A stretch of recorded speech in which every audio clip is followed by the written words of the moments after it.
Then you have to go to another dealer, right? But just think about it, there's a lot of dealerships around. Yeah. You could do that for a good year or so Yeah, before you ever. that's what it is. You'd have to have a table, of which one I went to. Yeah. Track your lot. Uh-huh. No, that might be just way too much work. So understand, negotiating, have a strategy, have a tactic, and here are the tricks. You gotta, first of all, practice.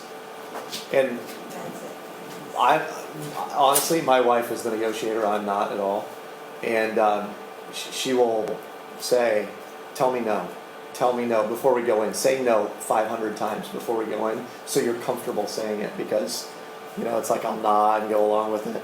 Take someone with you that can be the heavy, that can do some of the negotiating for you. So if that's not you, find someone that loves to do this, because I know people that absolutely love to go through this process, like running the gauntlet,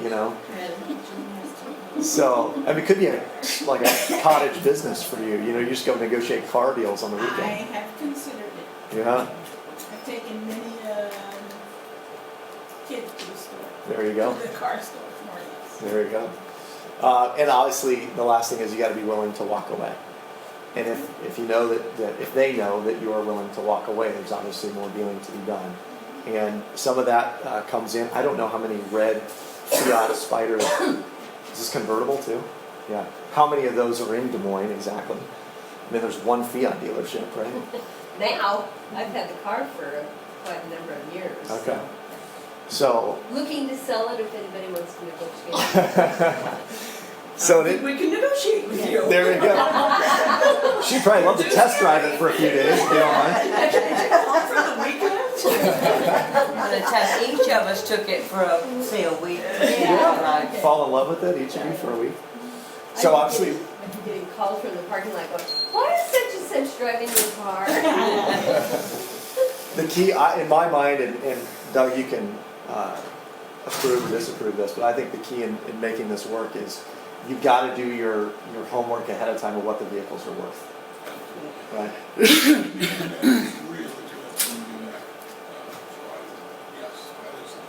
Okay. Trap number 4 is insurance and warranties. And this is where a good chunk of the money is made. First of all, the question is going to be asked, would you like to extend the extended warranty? And this is obviously where they make money. I don't know if you've ever checked out of whether it be Best Buy or Bed Bath & Beyond or Kohl's or somewhere where they're offering you $29 will get you coverage on this for the next number of years. Happens on vacuums and toasters and refrigerators. And the real deal is, this is an actuarial science. They've done the numbers to research what's the probability of any of these things going wrong, and the lion's share of the money is made when they're selling those aftermarket extended warranties. A $29 warranty on 10,000 items a year is a lot of money. So just know that on your vehicle, they're making money here. There's no gap insurance needed if you bought the right car, and by that I mean if you bought a used vehicle that's really going to hold its value, and you know that you're going to drive X number of miles a year, but you're probably not going to diminish the value that much, then you may not necessarily need gap insurance. On new cars, in my mind, you're absolutely going to need it because the car is worth significantly less right when you drive it off the lot. Again, the best way to buy that is through the credit union, not through the dealership. But that gap insurance, again, what happens is if you have a $20,000 vehicle, you've driven it for 6 months and the Kelley Blue Book value on it is $15,000, and you're in an accident, and the insurance company says, well, we'll give you $15,000 and you owe $18,500, that gap insurance kicks in and covers the other $3,500 that you owe on it. That's how the gap insurance works. It's, I believe, one time, you buy it once, and then it's covered basically until the covers the life of the life of loan. Okay. On warranties, it's a bit of a roll the dice. And this is somewhat dependent on the vehicle you buy and what you decide to do with it. Now, again, what happens here, this is like an insurance policy. So Nissan might sell an extended warranty, and in fact, they sold a warranty on a car that I drive. If anything happens to my vehicle that's it's not normal wear and tear, it's not brake pads or tires or any of those kinds of things, then I can go in and I can make that claim on this extended warranty, and the extended warranty covers the cost of it for the dealership. And again, from my father-in-law's perspective, they love these deals because they can do all the work and bill all the hours. It goes right back to this extended warranty. They're not billing the client necessarily. They know they're going to get paid from the insurance company, which is basically the extended warranty offerer. So again, it's a bit of a roll the dice.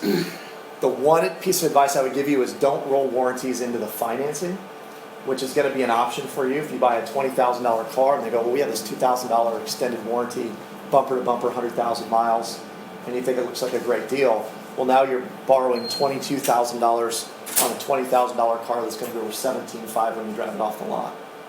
So now you are $5,000 spread apart from where you were before, which makes the gap insurance even more necessary. But what it does is it makes that warranty a whole lot more expensive. Because let's say you're at 3% or 5% or 10%, now you're paying 10% interest on that extra $2,000 that you rolled in on the warranty itself. And I don't know this. Warranty amounts, is it based on the loan value or the car value? Or? The company that we go through, it's based on the year of the vehicle, the type of the vehicle that it is. Obviously, your more expensive, fancier vehicles, the extended warranty is going to be a little bit more just because there is more going on with those vehicles. And then mileage comes into play for looking at used vehicles. Okay. So if it's an older, higher mileage vehicle, the extended warranty is not going to cover quite so much, and the cost may be a little bit higher. Okay. Yes. One of the things, I worked in the automotive industry for a while, and as they improved the quality of the cars, really the extended warranty is really only going to be good for infant mortality if something was actually wrong with the parts when they went together. But the quality levels in production now are so high that the warranties that are set by the car manufacturers, they're calculated out as well. So I find extended warranties I don't like them. I think they are just free money. The only thing, like I said, the only thing they're going to be good for is infant mortality. And the basic warranty that you get on the car should cover anything that's going to be an infant mortality problem. And by that you mean a part that goes bad very early. shortly Yeah. after you buy it. Yeah. If they're going to go bad, they're going to go bad early, or they're going to last as long as you want to drive the car. Good point. On the gap, no gap insurance if you bought the right car. Now, what is the right car? It's a 2004 BMW X5. No, I'm just kidding. And you'll want an extended warranty on that. Yes, that's right. That's right. What is the right car? The right car is based on a couple things. It's based on, how long does it hold its value? So there are certain makes and models of car that are going to hold their value longer. And it's going to be based on what you're buying that car for. So if you feel like, I got a great deal on this thing, and you actually did, then you're probably safe without gap. If you're not really sure, if you see the next week in the paper the exact same model car you just bought and it's $2,000 less with 10,000 fewer miles, might not have been the right price. And that's where doing your homework really pays off. As an example, and on cars.com, what's amazing on some of the websites today, you can do advanced searches. So you can find to a T every single car that fits exactly what you're looking for and know their miles, their price. You can do Carfax lookups on most of these cars ahead of time. So doing your research in buying a car is really critical. I would say 15 years ago, you couldn't adequately go out and do the kind of price shopping or calculations you do today. I just think the consumers are so much more armed now more than ever. We've been taking our laptop with us when we go. Smart. Well, and I'm sure the salesman looks at that too. What about an evaluation type magazine like consumerreports.org? I'm a fan. Yeah, I'm a fan. We look at that all the time. So I think that's valuable information, just like getting it on Kelley Blue Book or comparing those on cars.com. That's great because you know what cars are holding their value. And I think that's the best aspect of that. Obviously, the finance and insurance and all of that, and understanding that to do your research, being able to make one phone call. I assume if I said, I'm going to buy an 08 Camry, and it's got, 48,000 miles on it, you guys could tell me what it would cost for an extended warranty. You could look that up. And so again, if you're doing that research ahead of time, you're not being surprised or caught off guard when they're offering that later on. So here's the tricks. Negotiate the warranty price.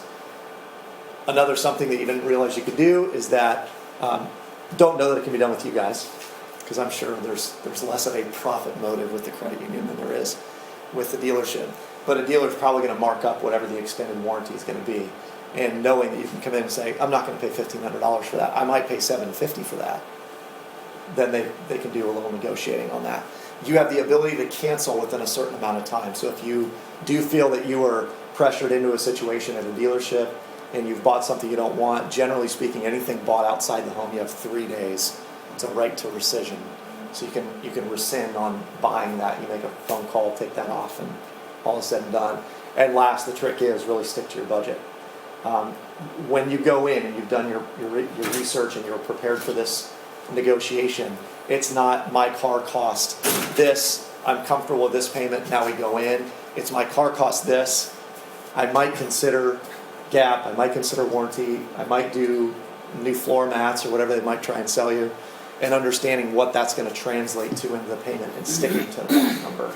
That's really the key. Because it's very easy to go in at a number and say, I'm willing to pay $300 a month, and walk out at $350 and go, well, it was only $50 higher. But that's $600 a year.